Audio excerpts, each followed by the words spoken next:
पहला पाठ, राजाओं का पहला ग्रंथ 11 वचन 29 से 32। यरोबाम किसी दिन यरूशलेम से निकलकर कहीं जा रहा था कि रास्ते में उसे शिलो का नबी अहिया मिला। वे दोनों मैदान में अकेले थे। अहिया एक नई चादर पहने हुए था। उसने अपनी चादर के 12 टुकड़े किए और यरोबाम से कहा, 10 टुकड़े ले लो, क्योंकि इस्राएल का प्रभु ईश्वर यह कहता है, मैं सुलेमान के राज्य के 10 वंश उसके हाथ से छीनकर तुम्हें देता हूँ।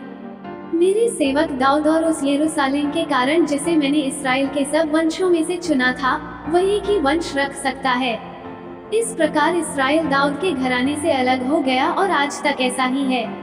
सुसमाचार संत मार्कुस 7 वचन 31 से 37। ईसा तीरूस प्रांत से चले गए।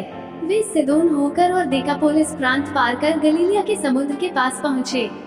लोग एक बहरे गूंगे को उनके पास ले आए और उन्होंने ये प्रार्थना की कि आप उस पर हाथ रख दीजिए।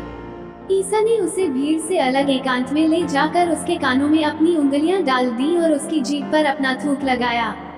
फिर आकाश की ओर आंखें उठाकर उन्होंने आह भरी और उससे कहा, एफेटा अर्थात खुल जा। उसी क्षण उसके कान खुल गए और उसकी जीभ का बंधन छूट गया, जिससे वह अच्छी तरह बोला।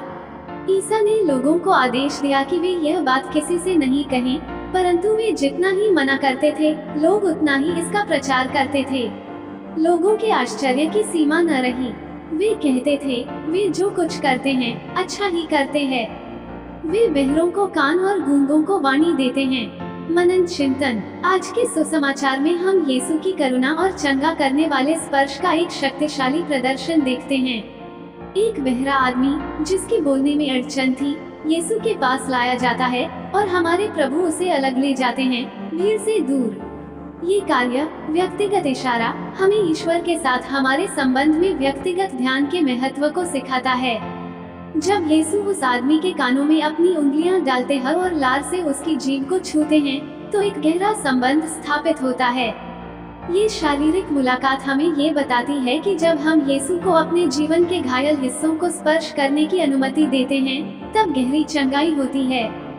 यीशु स्वर्ग की ओर देखते हैं, अपनी शक्ति के स्रोत को स्वीकार करते हुए हमारे लिए एक याद दिलाने वाला है कि हमें ईश्वर की ओर कृतज्ञता और निर्भरता के साथ अपने हृदय को उठाना चाहिए। उस आदमी की सुनने और बोलने की चंगाई हमें याद दिलाती है कि विश्वास में सुनना और घोषणा करना दोनों शामिल हैं। क्या हम वास्तव में अपने जीवन में ईश्वर के वचन को सुन रहे हैं? और क्या हम अपने विश्वास को दूसरों के साथ साझा करने में साहसी हैं? ये सुसमाचार हमें ईश्वर की आवाज को सुनने के लिए अपने कान खोलने और उसकी सत्य की साहस के साथ घोषणा करने, अपने होठों को खोलने की चुनौती देता है। आज का सुसमाचार हमें अपने जीवन में यीशु के चंगा करने वाले स्पर्श की तलाश करने का आह्वान करता है, उसके वचन को ध्यान से सुनने का और अपने विश्वास को विनम्रता के साथ साझा करने का। हमें यीशु की परिवर्तन करने वाली शक्ति के लिए खुले रहना चाहिए, जो हमें पूर्ण बनाने के लिए स्पर्श की करती है और हमें उसके प्रेम के गवाह बनने के लिए सशक्त बनाती है।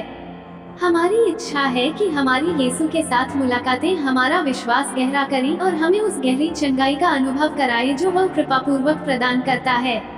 आमीन।